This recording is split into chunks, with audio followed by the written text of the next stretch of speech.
18 de la tarde. Esta es la rotativa del aire por RPP, La Voz del Perú. Carlos Villarreal les acompaña hasta las 3 de la tarde. Bueno, señores, ¿por qué sube el precio del balón de gas? El precio del balón de gas subió en Lima y en regiones. Y en el siguiente, así de claro, ojo, les detallamos a qué se deben estos constantes aumentos. Escuchemos. La Sociedad Peruana de Gas Licuado de Petróleo indicó que envasadoras y comercializadoras elevaron el precio del combustible en un 7%. Esto significa un alza de 2 soles con 30 céntimos en el precio del balón de gas. Samuel Vázquez, presidente de la Sociedad Peruana de Gas Licuado de Petróleo, cuenta que durante muchos años existió un fondo para compensar el precio del gas, pero que desde abril del 2020 se retiró al GLP de este fondo y ahora el combustible está a efectos del precio internacional. Sin embargo, ayer en su primer mensaje a la nación, el presidente de la República, Pedro Castillo, anunció el retorno del gas licuado de petróleo, GLP, al Fondo de Estabilización de Precios de los Combustibles a fin de contener su alza. Entonces, ¿qué factores están generando el constante incremento? Vázquez nos cuenta. Básicamente por dos factores. El principal es porque nosotros, más del 30% de nuestro consumo nacional es importado. Todo lo importado se paga en dólares. Y por otro lado, los contratos que tienen los productores, ya ha sido adquirido hace mucho tiempo, hace que el GLP, por ser un commodity, o sea, un producto que se maneja con estándares mundiales, esté sujeto al precio internacional, no a un precio local. En Lima Metropolitana, el precio del balón de gas de 10 kilogramos está entre los 40 y 65 soles, según el reporte de la plataforma Facilito de Ocinermin, mientras que los precios más altos se registran en el distrito de Megantoni, en Cusco, donde cuesta 69 soles con 50 céntimos, y en el distrito de Nauta, en Loreto, donde un balón de gas bordea los 67 soles. Así de claro. Así de claro, señores. 2:20 de la tarde.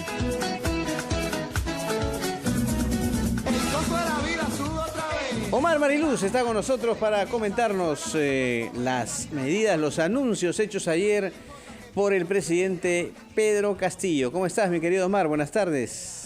¿Cómo estás, Carlos? ¿Qué tal? Muy buenas tardes. Y efectivamente, ¿no? El presidente de la República ayer dio un breve mensaje a la nación y hizo algunos anuncios, reiteró otros en materia económica. Para comentar qué impacto pueden tener estos anuncios, Carlos, permítame invitar al economista Kurt Burneo, exministro de la Producción, justamente en el gobierno del expresidente Ollanta Humala. ¿Cómo está, señor Burneo? Muy buenas tardes.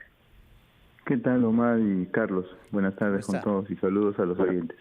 Bueno, en principio, señor Burneo, en términos generales, lo que escuchamos ayer del presidente de la República, ¿pueden tener un impacto positivo en la recuperación económica, sobre todo ya mirando el 2022 y mirando el mercado laboral, ¿no? Que es donde vemos todavía un gran desfase y muchas complicaciones?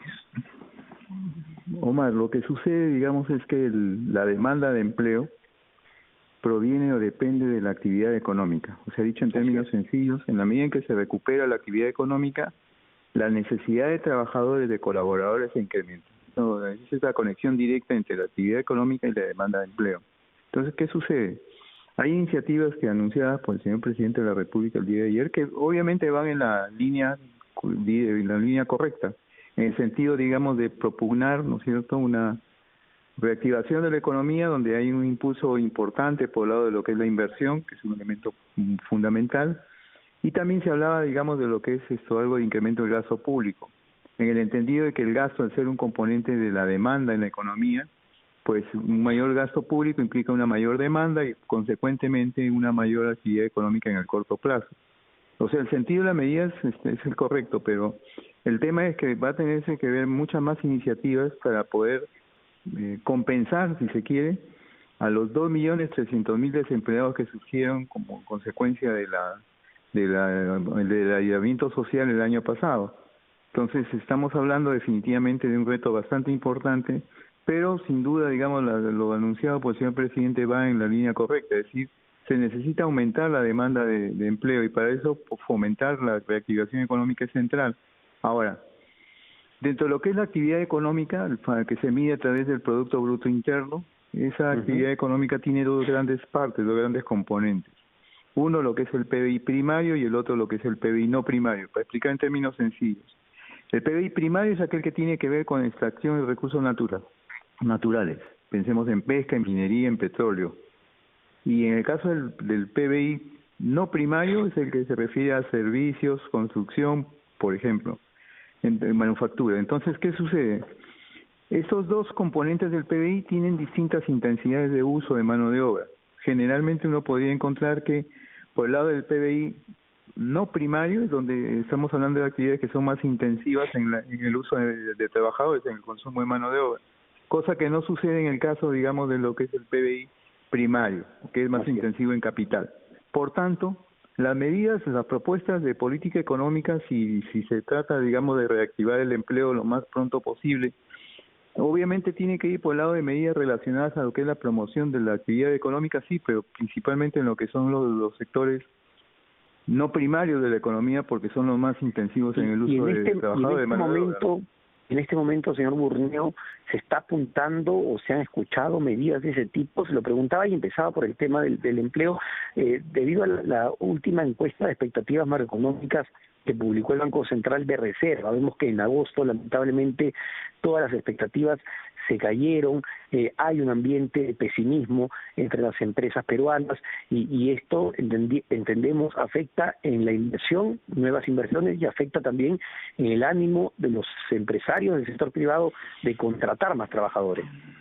Pero lo paradójico, y señalando lo correcto que tú estás mencionando, Omar, aquí el tema es, gran parte, digamos, de este tema de incertidumbre y pesimismo por el lado del sector empresarial, sobre todo, tiene que ver con las pugnas que hay a nivel del Poder Legislativo con el Poder Ejecutivo. En la medida que esas pugnas es un absurdo pugilato entre estos dos poderes del Estado, ya comienzan a pasar factura por el lado de las expectativas sobre lo que es la actividad económica. Entonces, y esto de pasadita también, esto significó, digamos, que se le redujese la calificación crediticia al Perú por el lado de Moody's. Entonces, si la pregunta es, por ejemplo, ¿de qué cosas se podría hacer para que el dólar no sea tan volátil y tienda permanentemente en estas últimas semanas al alza? ¿Y qué cosas se puede hacer para que la reactivación de economía, la reactivación del aparato económico se haga lo más pronto posible? Yo creo que un elemento clave es reducir la incertidumbre. ¿Y cómo se hace eso? Se podría comenzar, por ejemplo, con que haya un acuerdo entre lo que son estos dos poderes del Estado para cesar esta suerte, digamos, de fricción que casi todos los días por una u otra razón.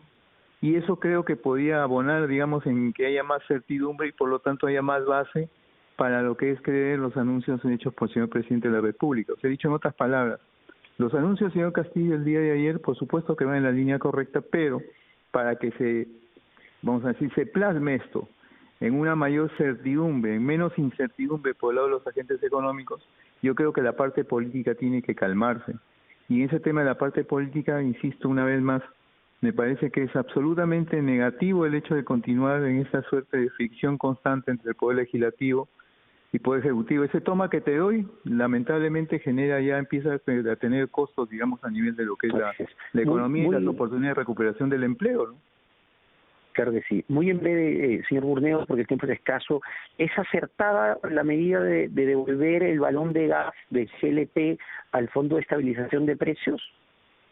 Sí, porque definitivamente va a reducir volatilidad y tendencia al alza, digamos, como consecuencia de la operación dentro de lo que es el Fondo de Estabilización de los Combustibles. Que un poco la lógica es, el fondo subsidia cuando el precio es alto y se renueva, o sea, se retorna, digamos, el monto del subsidio cuando cae el precio de los combustibles. Es un poco para explicarlo en términos sencillos, el funcionamiento de lo que es este fondo, que se necesita justamente para reducir volatilidad y sobre todo, digamos, reducir la tendencia al alza que tiene, digamos, el gas licuado de petróleo, que afecta a muchos hogares en el Perú. Claro que sí. Muchísimas gracias por este análisis, señor Burneo, economista y exministro de la Producción. Muchas gracias nuevamente. Carlos, contigo. Muy bien, Omar, muchas gracias. Interesante la propuesta y el análisis que ha hecho el don Kurt Burneo respecto a estas propuestas del Poder Ejecutivo. Y el presidente dijo ayer que cada ministro iba a salir, iba a acudir inclusive al Congreso a especificar aún más in extenso estas medidas. Esperamos que tengan una repercusión positiva, Omar, en la economía nacional sobre todo, ¿no? Esa es la expectativa, Carlos, por el bien de todos y sobre todo para recuperar el empleo, que es lo que lamentablemente sigue bastante deprimido en nuestro país. Muy bien, Omar, gracias como siempre por tu comentario económico. Nos reencontramos el día de mañana, 2 de la tarde con 29 minutos. Tenemos que ir con nuestros anunciantes y sobre todo con los titulares de esta media hora y seguimos ya con la parte final de la rotativa del aire.